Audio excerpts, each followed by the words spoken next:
Assalamualaikum warahmatullahi wabarakatuh. Di sini saya dan teman saya akan mempresentasikan tentang distribusi tes student.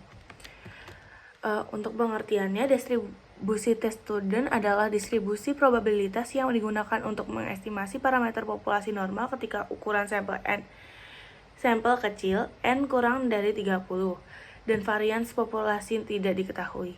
Distribusi ini pertama kali diperkenalkan oleh William Seeley Gosset pada awal abad ke-20 dengan nama samaran student. Untuk karakteristiknya, yang pertama bentuk kurva simetris seperti lonceng, mirip distribusi normal, tetapi memiliki ekor yang lebih tebal atau heavy tails.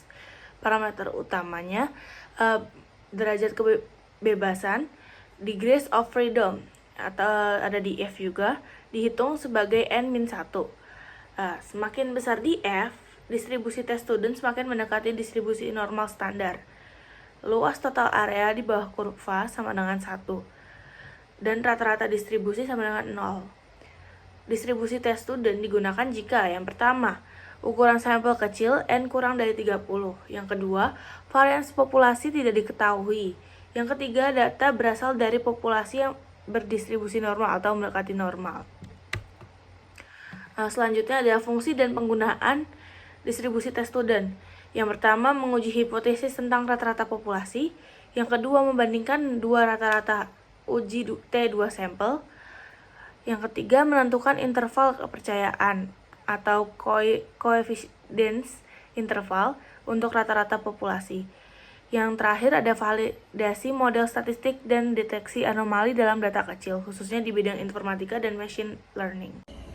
Baik, selanjutnya saya akan lanjutkan dengan rumus dari distribusi T student, yaitu dengan rumus T sama dengan X bar dikurangi mu per S per akar dari N.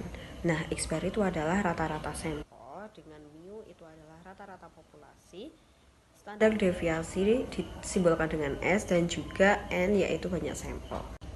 Lalu, contoh aplikasi dari distribusi T student ini yaitu uji T sampel untuk menguji apakah rata-rata sampel berbeda signifikan dari rata-rata populasi. Yang kedua, uji T2 sampel ini itu dapat untuk menguji perbedaan rata-rata dua kelompok. Dan yang ketiga, contoh aplikasi dari distribusi ini yaitu untuk penentuan interval keputusan rata-rata pada data kecil. Dan yang selanjutnya dapat digunakan untuk mendeteksi anomali pada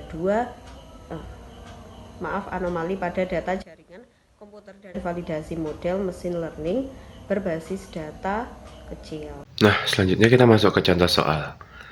Selama kurun waktu 2003, diketahui harga saham perusahaan pertanian sebesar Rp354 per lembar. Untuk mengetahui kinerja perusahaan pertanian, diadakan penyelidikan dengan sampel 4 perusahaan. Diperoleh rata-rata saham antara Rp272 per lembar dengan standar deviasi Rp260 dengan taraf signifikan 1%.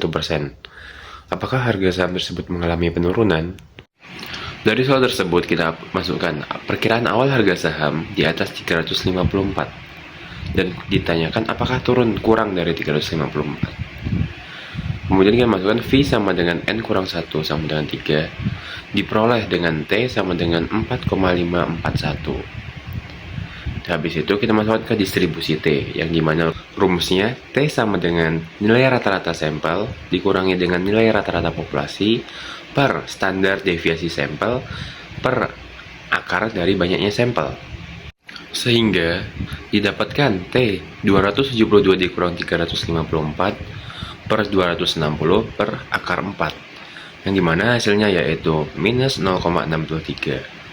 Dengan taraf signifikan 1%, perusahaan mengalami penurunan yang nyata, yang dapat dilihat dari grafik di bawah. Selanjutnya kita masuk ke contoh soal yang kedua, yang dimana kereta api eksekutif jurusan Malang, Surabaya, dan Yogyakarta berjumlah 24 unit. Harga rata-rata tiket yaitu Rp253.000. Karena persaingan dengan perusahaan penerbangan, agar penumpang tidak turun drastis, maka diberikan diskon. Harga tiket rata-rata setelah didiskon dari 16 jenis tiket adalah Rp212.000 dengan standar deviasi Rp46.000. Apakah penurunan tarif tersebut untuk tingkat signifikan 5% memberikan perbedaan yang nyata? Setelah diketahui dari data tersebut, kita masukkan seperti sebelumnya. Harga awal yaitu 253.000, harga berubah maka tidak sama dengan 253.000. Tanda tidak sama dengan menandakan kondisi dua arah atau two tail. Kemudian kita masukkan V sama dengan N kurang 1 sama dengan 16 kurang 1 sama dengan 15. Dengan alfanya 5%, diperoleh T tabelnya maka 2,131. Dan kita masukkan seperti rumus yang sebelumnya, dan didapatkan hasil T hitung sama dengan 3,57, yang dimana dapat dilihat dari grafik bahwa terdapat perbedaan yang signifikan, yang dimana batas bawahnya yaitu min 2,131 dan batas atasnya yaitu 2,131. Mungkin cukup sekian saja dari presentasi kelompok kami. Terima kasih atas perhatiannya. Wassalamualaikum warahmatullahi wabarakatuh.